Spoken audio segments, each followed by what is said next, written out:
নন্দীগ্রাম ১ নম্বর ব্লকের পুরুষোত্তমপুর গ্রামে gas cylinder ফেটে ভস্মীভূত পুরো বাড়ি।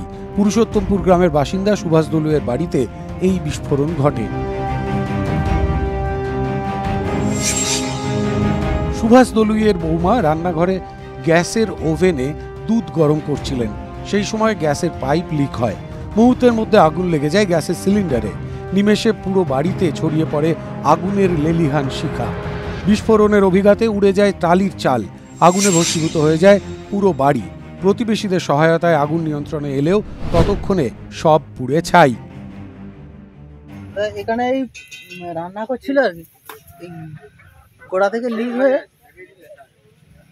গ্যাস সিলিন্ডারের ওভেন থেকে আগুনটা ধরে আর কি, ধরে উপরে টালিতে ধরে, তারপরে সেখান থেকে একদম বাঁশ কাঠ ধরে আগুন ধরে একদম উপর অবধি ওঠে। তখনই ঘরে আগুন লাগে, আগুন লেগে এই হয়ে যায়। তারপরে গ্রামবাসীর এতে সহযোগিতায় নেবানো হয়েছে। পাইপ ফেটে গেছে। কিসের পাইপ? ওই গ্যাসের পাইপ। আপনারা কোথায় ছিলেন? আমরা এইখানে ছিলাম, ওই দুধ গরম করছিল, কম হালকা দুধ, সেই ধরাতে যে দেখা গেল যে বাস্ট হয়ে গেছে। আর আগাতে পারিনি, একদম পুরোটা ধরে গেছে। বাসের কাঁদা দিয়ে টালি ছাল ছিল তো। বাড়ির জামাকাপড় আসবাবপত্র থেকে সবকিছুই ভস্মীভূত হয়। আতঙ্কে থমথমে দলুই পরিবার। বছর শেষের দিনে স্বস্তির কথা একটাই, এই দুর্ঘটনায় কারো কোনো ক্ষতি হয়নি। অক্ষত রয়েছেন সুভাষ দলুই ও তার পরিবারের সদস্যরা।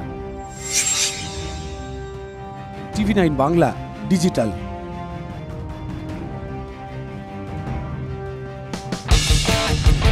কোনো পুরনো খবর নয়, সকাল থেকেই পুরো দিনের আভাস। লোকাল থেকে গ্লোবাল,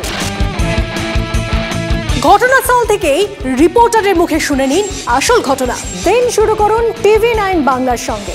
সকালে প্রথম ব্রেকিং অ্যাট 7, সকাল 7টায়, সকাল 8টায় দেখুন art reporter, art exclusive. News express at 9 দেখুন সকাল 9টায়। 10 খবর 10 রিপোর্টার অন দ্য স্পট সকাল 10টায়। লোকাল টু গ্লোবাল অ্যাট 11 দেখুন সকাল 11টায়। দেখুন morning super prime time TV9 বাংলায়। TV9 বাংলা না দেখলেই নয়।